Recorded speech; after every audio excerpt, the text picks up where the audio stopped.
Good morning, dear students.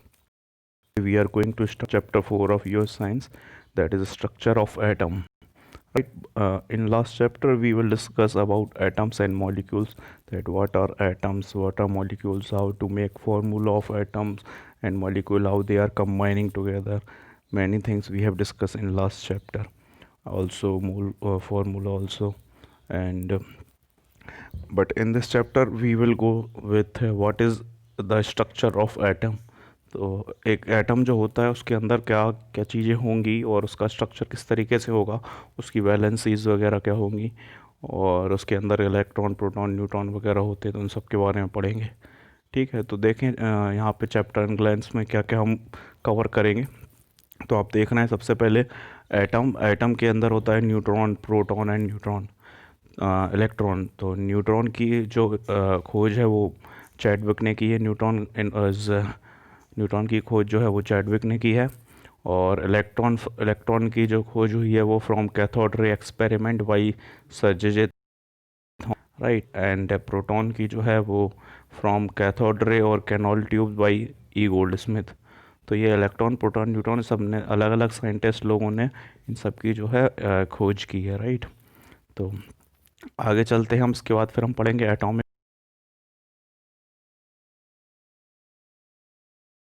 Model पढ़ेंगे हम। First one is Thomson atomic model, ठीक है। Next is Rutherford atomic model and third one is Bohr's atomic model, right. तो ये तीन atomic model we will go to discuss in this chapter. इसके बाद आता है distribution of electron in different shell. अलग अलग शेल में हम इलेक्ट्रॉन का डिस्ट्रीब्यूशन करेंगे, जिसमें फॉर्मूला लगेगा 2n² रूल और बोर स्कीम को बोलते हैं इसको। फिर हम पढ़ेंगे वैलेंस शेल या वैलेंस इलेक्ट्रॉन क्या होते हैं, ठीक है। जो वैलेंसीज हम लास्ट चैप्टर में डिस्कस कर रहे थे कि जैसे सोडियम की वैलेंसी +1 होती है, क्लोरीन की -1 होती है, तो ये सब वैलेंसी, तो ये वैलेंसी कहाँ से आती है इसको भी हम इस चैप्टर में कवर करेंगे, ठीक है। फिर हम पढ़ेंगे इसमें एटॉमिक नंबर। एटॉमिक नंबर क्या होता है? तो एटॉमिक नंबर क्या होता है? The number of proton present in an atom is known as its atomic number. कितने प्रोटॉन होते हैं किसी एटम में वो उसके एटॉमिक नंबर से जाना जाता है। और उसमें आइसोटॉप्स क्या होते हैं? तो isotopes are those same atomic and different mass number. ऐसे एलिमेंट जिनके एटॉमिक नंबर सेम हो बट मास नंबर डिफरेंट हो तो वो आइसोटॉप्स कहलाएंगे, ठीक है। फिर उसके बाद पढ़ेंगे हम मास नंबर। तो मास नंबर होता है the number of proton plus number of neutron is your mass number. तो अगर हम किसी भी एटम के प्रोटॉन और न्यूट्रॉन को ऐड कर दें तो वो उसका मास नंबर हो जाता है, ठीक है। फिर हम पढ़ेंगे आइसोबार। आइसोबार क्या होते हैं? Same number but same mass number but different atomic number. ऐसे एलिमेंट जिनके मास नंबर सेम हो बट एटॉमिक नंबर डिफरेंट हो तो वो आइसोबर्स कहलाएंगे, ठीक है। तो ये टॉपिक्स हम इस चैप्टर में कवर करते हैं। और क्या क्या होगा इसमें कंटेंट्स जो जो हम पढ़ने वाले हैं वो मैंने बता ही दिया कि कैथोड रे पढ़ेंगे, electron discovery of electron, discovery of proton. इसके बाद कैनॉल रे पढ़ेंगे, डिस्कवरी ऑफ न्यूट्रॉन, ये तीनों की डिस्कवरी। फिर एटॉमिक मॉडल्स पढ़ेंगे तीनों का, थॉमसन का, बोहर का, रदरफोर्ड का, ठीक है। फिर डिस्ट्रीब्यूट्स पढ़ेंगे एंड देयर एप्लीकेशन आइसोबर्स, ठीक है। तो देखिए आपने उस लास्ट चैप्टर में भी पढ़ी थी, तो ठीक है। तो यहाँ पे देखते हैं कि जॉन डाल्टन ने क्या कहा था। John Dalton considered atom to be an individual entity that we have already covered in last chapter, okay. John Dalton considered atom to be an individual entity, but his concept had to discarded at the end of 19th century when scientists through experiment were able to find existence of charge, electron and proton and neutron particles in the atom. These particles were called subatomic particle. तो जैसा कि last chapter में आपने पढ़ा था, according to sir वो Dalton atomic theory, उनने बताया था कि एटम जो है एक इंडिविजुअल एंटिटी है और सबसे छोटा पार्टिकल माना जाएगा एटम को। बट इनकी जो थ्योरी है at the late of end of 19th century, ये धीरे धीरे उसका प्रभाव कम होने लगा। लोगों ने और साइंटिस्ट आए दूसरे, उन्होंने डिस्कवर कर दिया और ने बताया कि भाई एटम के अंदर भी सब एटॉमिक पार्टिकल्स हैं जिनको हम इलेक्ट्रॉन प्रोटॉन न्यूट्रॉन के नाम से जानते हैं। तो electron proton neutron is also a small entities which are available inside the atom. So the atom is not that individual. Subatomic particles become be the. देखते हैं, आगे चलते हैं, इसमें डिस्कवरी ऑफ इलेक्ट्रॉन पढ़ते हैं।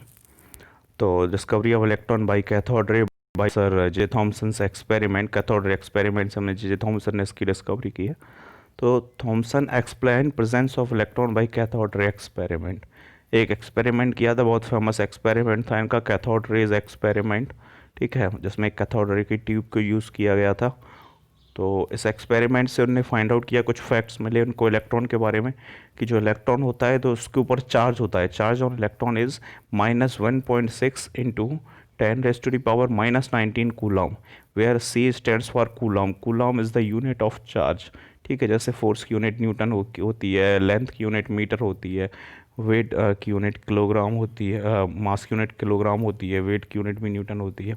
तो इस तरीके से charge on electron is 1.6 into 10⁻⁻19 coulomb, ठीक है, as calculated by Robert E मेल्कन।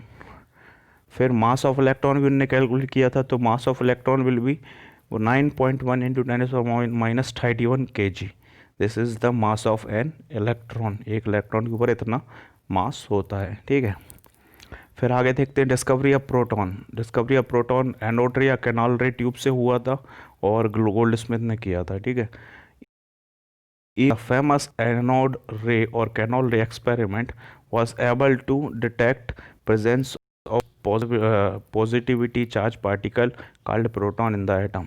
तो ये गोल्ड स्मिथ आए तो इनने कैनॉल एक्सपेरिमेंट से पता लगाया कि इस एटम के अंदर ना केवल सिर्फ इलेक्ट्रॉन नहीं, उनके अंदर कुछ पॉजिटिवली चार्ज पार्टिकल्स भी है, और उन पॉजिटिवली चार्ज पार्टिकल को उन्हें बताया कि दे आर हो जाएगा, ठीक है। फैक्ट्स बताए प्रोटॉन के बारे में कि प्रोटॉन के ऊपर भी चार्ज है, this is also plus, but electron के ऊपर माइनस था, यहाँ पे प्लस होगा, 1.6 की पावर -19 कूलम, ठीक है। और they also tell that mass of proton भी उन्होंने बताया, दिस इज़ 1.67 इंटू 10 की पावर -24 ग्राम, राइट। तो ये उनने मास बता दिया। तो they tell that the proton is quite heavier as compare to electron. For example mass of proton is slightly equals to 1840 times of mass of electron, so it is heavier than electron, ठीक है। तो ये proton के बारे में gold Smith ने बताया। अब आगे चलते हैं हम। तो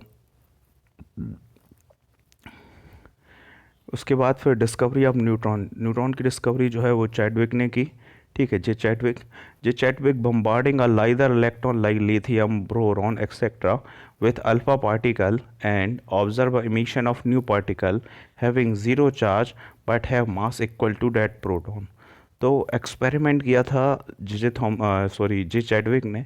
तो दे बम्बार्डिंग मतलब उनने एक लिथियम और बोरॉन जैसे पार्टिकल पर बम्बार्डिंग की, अल्फा पार्टिकल की, ठीक है, ये मेथड पे। तो उनने ऑब्जर्व किया कि there is a emission of another particle,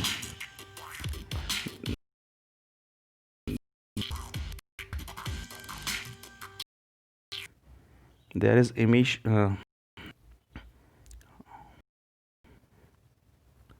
these particle were called neutron, right? These particle were called neutron। It has तो उन्होंने बताया कि ये जो पार्टिकल होगा जिसके ऊपर बिल्कुल चार्ज नहीं होगा, and their mass is equal to mass of proton, okay. तो this particle were called neutron. The particle neutron are present in protium isotope of hydrogen atom. तो न्यूट्रॉन जो है वो उनने सबसे पहले बताया कि it's present in protium isotope of hydrogen atom, जिसका होता है H11, ठीक है। तो इसके अंदर एक प्रोटॉन होता है, एक न्यूट्रॉन होता है, ठीक है। Since mass of electron are negligible as compare to that of proton, since of electron that of proton and neutron, hence sum of masses of proton and neutron in an atom will compare its atomic mass, right। फिर हम चलते हैं atomic model पर। तो अब atomic model, इसमें हमने जो एटॉमिक मॉडल पढ़े हुए हैं वो 3 टाइप के एटॉमिक मॉडल पढ़ेंगे हम, Thomson atomic model, Rutherford atomic model and Bohr atomic model. तो सबसे पहले आते हैं थॉमसन एटॉमिक मॉडल पे, ठीक है। तो the often called watermelon model, ठीक है। इसे आपने तरबूज देखा होगा, तरबूज की तरह ये एटॉमिक मॉडल्स को कंपेयर किया गया है। ठीक है, in this model Thomson predict the presence of electron inside positively sphere made up of proton, just same as seeds of watermelon are embedded in red edible part of watermelon। तो आपने तरबूज देखा होगा, जिस तरीके से तरबूज के अंदर काले काले जो उसके बीज होते हैं वो पूरे आप जो ईडेबल पार्ट जो उसका रेड कलर का होता है उसके अंदर बीच में एम्बेडेड होते हैं, उसी तरीके से इलेक्ट्रॉन जो है ये अंदर एम्बेडेड होंगे। ठीक है, नेगेटिवली चार्ज। और पूरा जो स्फीयर है, जो उसका बाहर से जो पूरी उसकी बाउंड्री होती है वाटरमेलन की, तरबूज की, ऐसा पूरा एक स्फीयर जो है वो पॉजिटिवली चार्ज होगा। ठीक सर, जी जी थॉमसन। ठीक है, तो उसमें आगे उनने बोला था although this model explained neutrality of atom but could not able to explain other scientific experiment conducted on atom, hence it was discard. तो जे थॉमसन ने जो बोला तो उन्होंने सिर्फ इलेक्ट्रॉन प्रोटॉन की पोजीशन की, लेकिन वो और भी चीज़ें जो इससे रिलेटेड थी वो एक्सप्लेन नहीं कर पाए। ठीक है, तो एटम की न्यूट्रलिटी क्यों थी ये कारण हम वो एक्सप्लेन नहीं कर पाए, इसलिए इनका मॉडल आगे फर्दर प्रपोज्ड फिर नहीं हुआ। फिर इसके बाद जो है रदरफोर्ड का मॉडल आता है। ठीक है, तो from the Rutherford model we will discuss in last class. ठीक है, तो आप यहाँ तक आपके जो है नोट्स कंप्लीट करें और इधर तक इसको पढ़ें, इसके आगे का हम नेक्स्ट क्लास में पढ़ाई करेंगे। ठीक है, ओके, गुड बाय।